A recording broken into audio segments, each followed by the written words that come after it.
Are you a leader searching for new and innovative ways to drive employee engagement and team morale through the roof? Do you want to create a company culture where everyone feels seen, heard, and valued? Hi, I'm Erin Diehl, business improv edutainer, 𝗶𝗺𝗀𝘀, and professional Zombie who is ready to help you improve your it. Your it being the thing that makes you, you. Think of me as your keeping it real professional development bestie who is here to help you learn from your failures, stand tall in your power, and improve yourself so you can improve the lives of others. Oh, and did I mention that we are improving your it through play? That's right. I am an improvisational comedy expert who uses experiential learning to help you have your aha, ha-ha moments.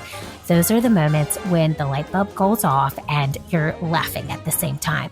So grab your chicken hat, your notebook, and your inner child because I'm going to take you on a journey that is both fun and transformative. Welcome to the Improve It podcast.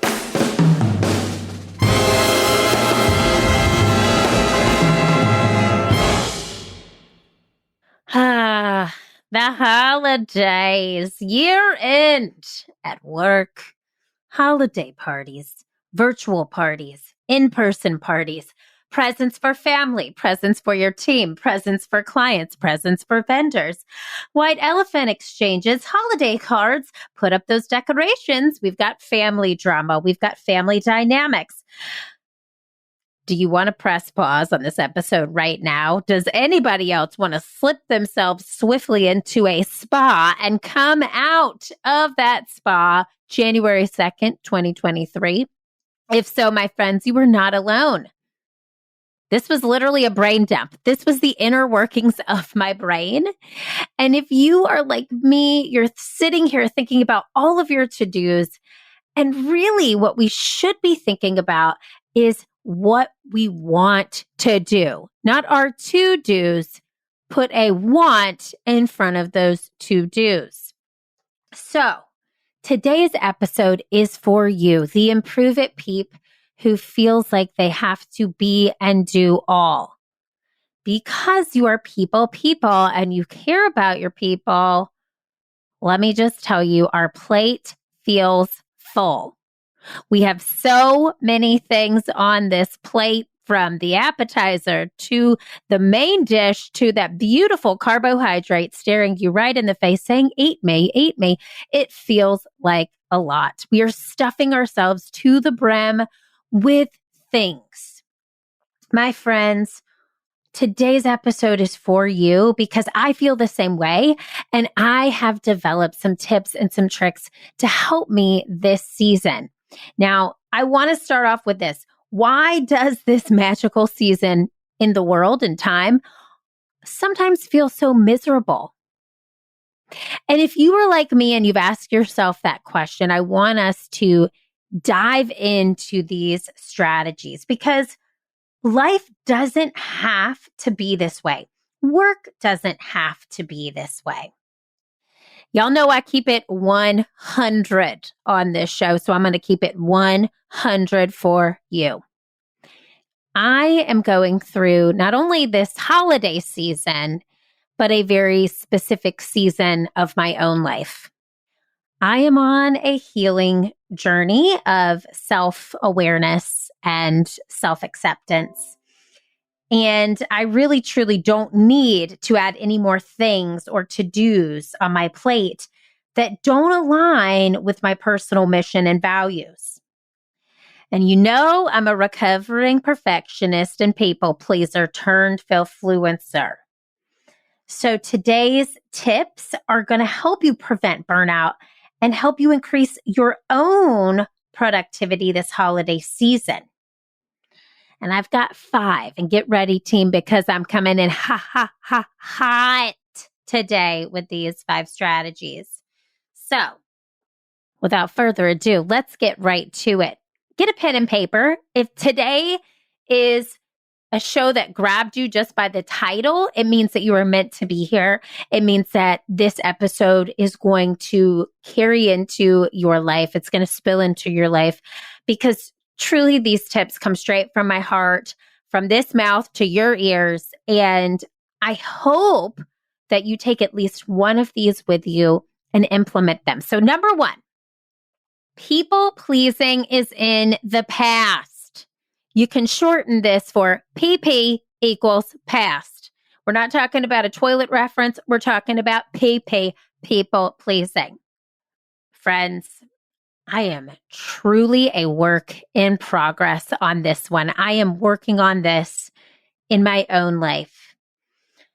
So we're going to talk about people pleasing as a through line for these 5 strategies, but really and truly, I am a recovering people pleaser. Let me just say what I've recognized about myself is that I started people pleasing at a very young age in order to survive. I moved at very pinnacle points in my childhood. And during that time, instead of wanting to feel disharmony, because I literally moved when I was in 3rd grade, I moved again when I was in 9th grade, I moved again when I went to college. I knew no one at any of these places. In order to just survive, I wanted people to like me. And so I recognize that now. And now that I can recognize that, I realize how this pattern has not served me in many areas. It has served me in some because clearly I love people and I love helping them and helping you, but it's also been a detriment to me and many others. So when I feel myself people pleasing, which means doing something for somebody else, I take a step back. And now I say, what does Erin need or want? So that's what I want you to think about. This holiday season, when work, when life, when all of those things combined feel too much, I want you to take a step back and say, what does blank want? What do you need or want in this moment? And if it's something that you want to do, go ahead and move forward. Make it happen. Do the thing. But if what is being asked of you is not in alignment with where you're at, or you just honestly don't feel up to doing it, ask yourself, if I don't really want to do this, if it's not a hell yes, and it is a no, am I willing to bend? Is this something that I could get value from? And if you are willing to bend, move forward. If not, we'll get to it. Number 2, say no and let it go. So before I move into this concept, I really want to make sure that number 1, your first strategy, PP equals past, is stuck in your brain. We are no longer doing things that don't serve us.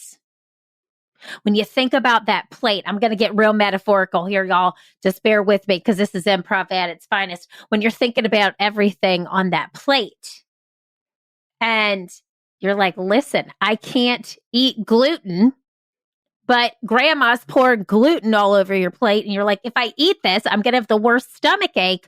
Don't eat the gluten. Recognize what serves you for what you need right now. And that brings me to strategy 2. If it's a no, say no and let it go. This is so easy to say out loud. It's so much harder because as people leaders, as people who love people, we care deeply. We're empathetic. We want them to be able to feel and to know that we love and care for them. But sometimes saying no is saying yes to something else that will serve you. So let's say you're asked by a team member to go out after work and you don't want to do it because Netflix is calling and your jammies are calling and you just don't want to do it. You say no and you let it go. Or maybe you don't feel like doing holiday cards this year because you're not into it. Don't look at every holiday card that comes in the mailbox and wish that you had done one.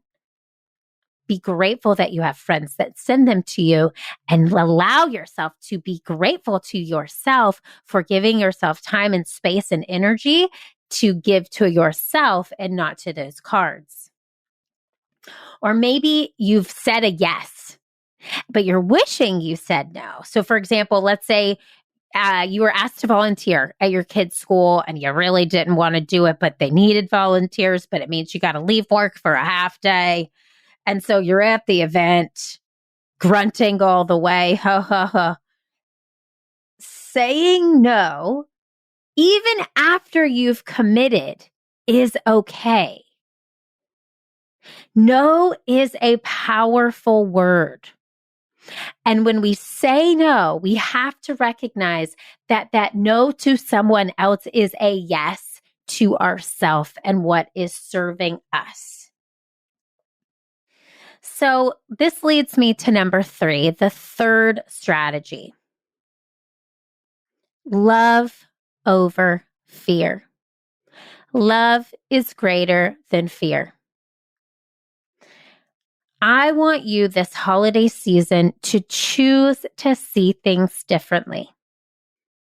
So, for example, maybe you have a family member that you know you're going to see over the holidays, and they always make you upset.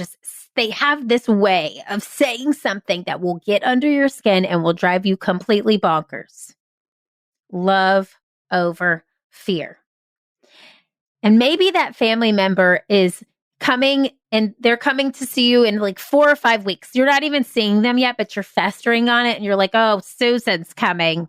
Sorry, Susan's. I always just use the name Susan. Susan's coming. Really don't want to see her over the holidays. And we fester and we think about it. What we're doing is we're actually putting fear into our brain, which the acronym for fear is false evidence appearing real. We're creating a story that has not yet even happened. We're creating something in our minds that may or may not come to fruition. Maybe Susan shows up and she's in a relationship and Susan is living her best life and is so happy. But you remember Susan from last year. And you're not excited because Susan last year said a comment in front of the entire family that made you want to crawl under the table and get into the fetal position. So when we choose to see things through this lens of love versus fear, when we choose to say, I'm going to love Susan when I see Susan, instead of create this narrative that doesn't exist, we're actually choosing our own existence.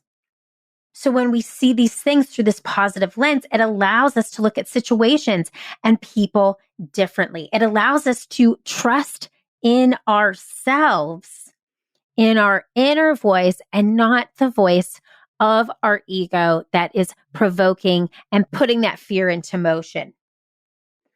It is a nicer way to live. Love is greater than fear. Choose again and choose a more kind and loving thought. This brings me to the fourth strategy, which, friends, this one is so important. Check in with yourself. And prove it, peeps. Let me say it again. Check in with yourself. You have to check yourself before you wreck yourself. All right, let's just put that out there. This concept goes back to people pleasing, the number one strategy. What boundaries do you need to put in place for this season of life that you're in? So as I'm recording this, literally right now, for me, I am in a very interesting season of life. And I'm not just talking about the holidays. I'm talking about personally. And y'all know I keep it 100. So here we go. I am in what I like to call a cocoon stage of healing. And that means I'm doing a lot of interpersonal work. I'm looking at some old patterns. I'm looking at some unprocessed emotions and repressed emotions that I've been carrying with me that are no longer serving me. And I'm actually going to talk about this at the beginning of next year. As I've continued to process, I definitely want to share with you what I've learned, but just that sort of tidbit for you is very interesting to know, because this concept of checking in with yourself is so crucial.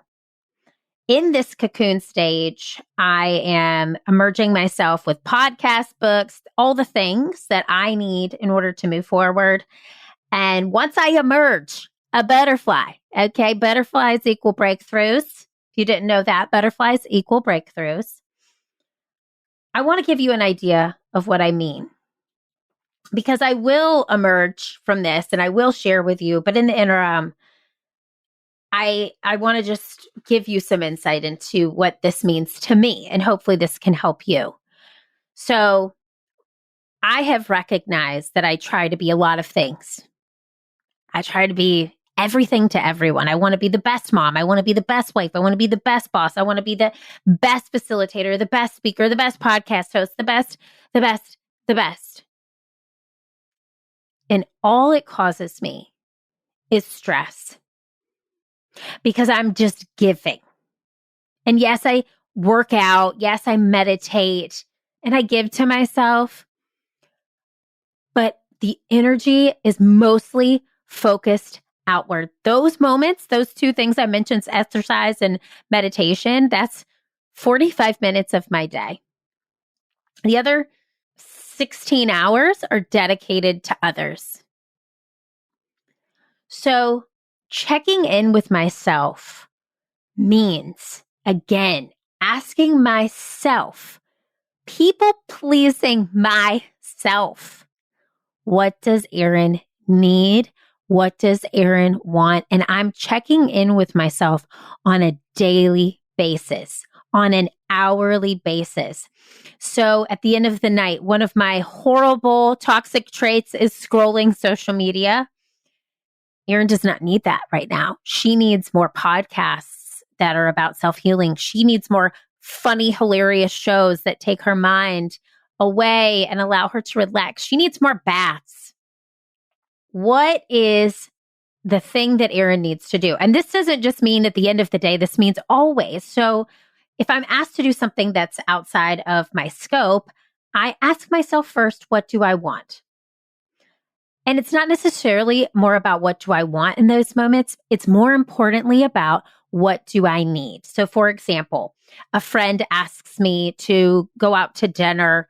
And I know that when we go out to dinner, we have multiple glasses of wine. I love this friend. I enjoy their company. It's a great time. But right now isn't the time for me. So when I ask myself, what does Erin want? Yeah, it would be great to go have wine. I love a glass of Sauvignon Blanc. I love appetizers. I love food. I love to eat. Yes, I would love that. Erin would like that. But what does Erin need? She doesn't need glasses of wine, staying up late. She needs to go to bed early. She needs funny shows. She needs blankets. She needs Snuggies. She needs couch time, and she needs time to just be. People don't leave jobs. They leave leaders. And this is a harsh truth when leaders are the single most important factor in accounting for an organization's performance. Is there a magical pill that can keep employees engaged, retained, and even assist in attracting top talent? Yes, my friends, that mystical medicine is you. Studies have found that people with positive energy produce substantially higher levels of engagement, they lower turnover, and they enhance the well-being among all employees. In my interactive keynote, I See You, How to Use Improv to Attract a Company Culture Where All Feel Seen, Heard, and Valued, I use my research and extensive experience in improvisational training to help you realize that the energy you put into yourself is a direct correlation to the energy you give to others. And the energy that everyone in the organization gives out is what magnetizes a culture where all feel included. This keynote is perfect for large teams and large-scale events. In this 60-minute interactive and high-energy session, I'll teach participants how to discover their power within and how to harness it on a daily basis. They'll learn the power of empathy and how to use it as a leadership tool and how to measure their energetic levels using 𝗫5, VIBES. That's 𝗫5. If your organization wants to create a safe space, free of judgment, where all feel seen, heard, and valued, then this is the experiential and electric session for you. Email us at info@learntoimproveit.com to learn more. I see you, Improve It peeps. I see you.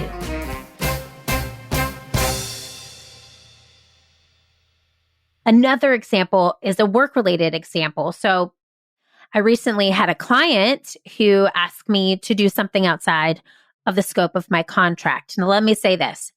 I love to hit objectives. I want to go above and beyond. But this was quite an above and beyond ask. It required me to get up super early. Literally the night before, this client asked me to get up very early the next day. I get an email at 10:30 p.m. asking me to be somewhere the next day at 7:30 a.m. versus me showing up at our agreed upon time at 11 a.m. And I get this email at 10:30 at night for the next morning. What does Erin want? Erin wants to say yes because she wants a happy client. But what does Erin need? Erin needs to do what I've committed to, because getting up early means getting my entire morning out of whack. It means that I won't be in the best place mentally or physically to execute what I've agreed upon. So I said no.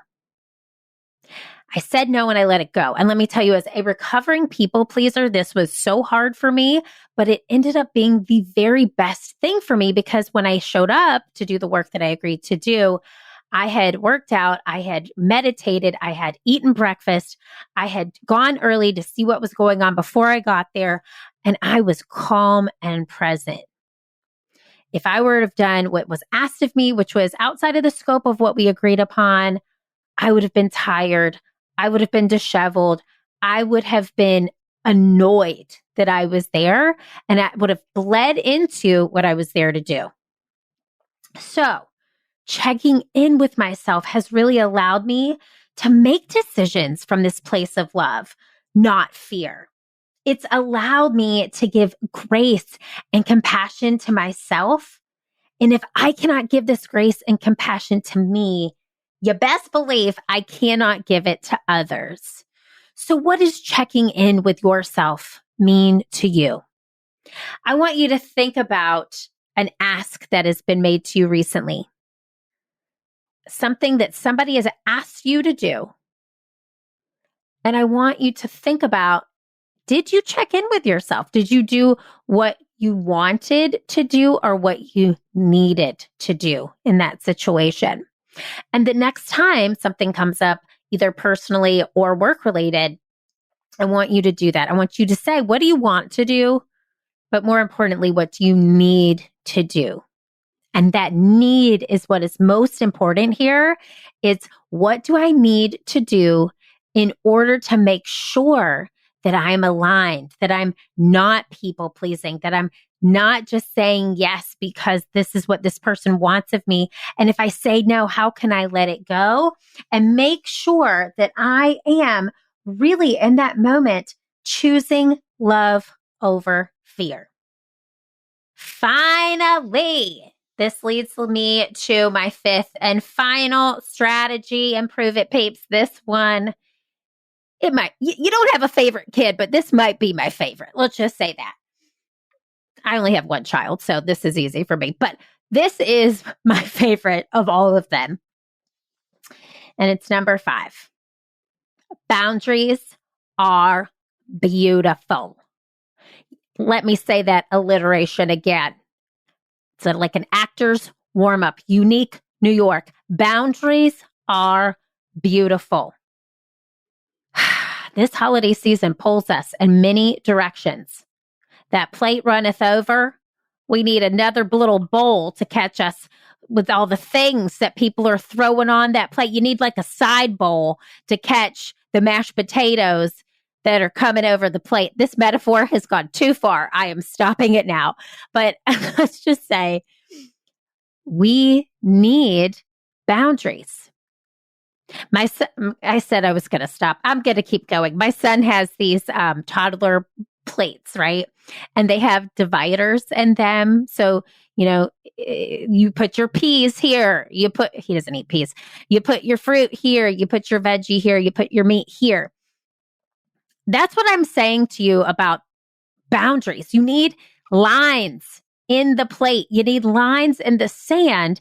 And if some food spills over the lines, it starts to get messy. Nobody likes to eat everything mashed together unless it's fries dipped in ranch. Okay. This metaphor, y'all, has just gone out the window. What I'm saying is boundaries are beautiful. And if we don't have them, life gets way too messy and we don't even know where to go. So I want to share with you my own boundaries that I've put into place in hopes that some of these may spark an interest for you. But I want to give them to you because for me, this is a new concept that I am strongly focused on. I've had them since I started this business. However, I have really gotten very, very careful with my boundaries and very specific with them as I've grown this company and scaled it. And also as I grew my family, because you can't be everything to everybody. So my boundaries look like this. They look like not checking email before the start of my morning. So it means getting up. It means giving to myself first, working out, meditating, getting dressed with an awesome playlist before I do anything that anybody else wants me to do. It means putting my phone on airplane mode during peak work hours, or even better, putting it in a different room. I know some of us have children in school. For me, it feels very, very easy when I know Jackson's at school and John's working in the other room from home. It's harder to do this when John's out of town or when Jackson's at a play date or something with our babysitter. So I get it that sometimes this is hard. This takes practice. So it depends on your level of safety with the people that you need to make sure you're in touch with. But if you can do this, it will allow you to focus on what you're there to do, which is the work. A third boundary for me is not responding to text immediately. I used to do this. I used to want to just check it off the list. And also I realized it was a super form of people pleasing. Text did not mean that they need an automatic response. I have started to let text just sit on my phone, and I will give myself an allotted period of time to get back to people when it works for me. Now, this can't be the case in some situations, but for the majority of my day, I don't respond to texts until the end of the day. And I do it all at once. Because when I'm just sitting there working and I respond here, I respond there, it's exhausting. My brain cannot do it. So that's a boundary that I've set, which has been working and I love. I've only been checking and responding to emails for 15 minutes a day. And for some people who work in their email, this is very difficult. I have realized that 15 minutes of dedicated time in the morning to my email has provided me with sanity. It has provided my brain with an opportunity to focus on other things. And it allows me to focus on my priorities, not the priorities of others.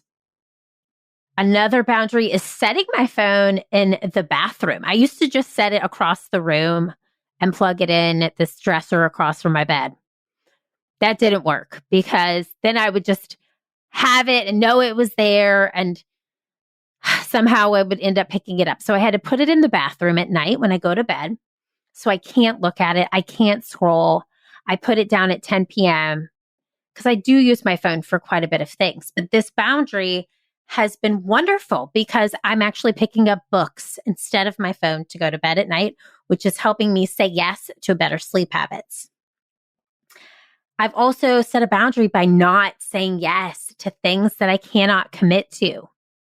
I can't volunteer at my kids' school all of the time. I can't say yes to every kid's birthday party.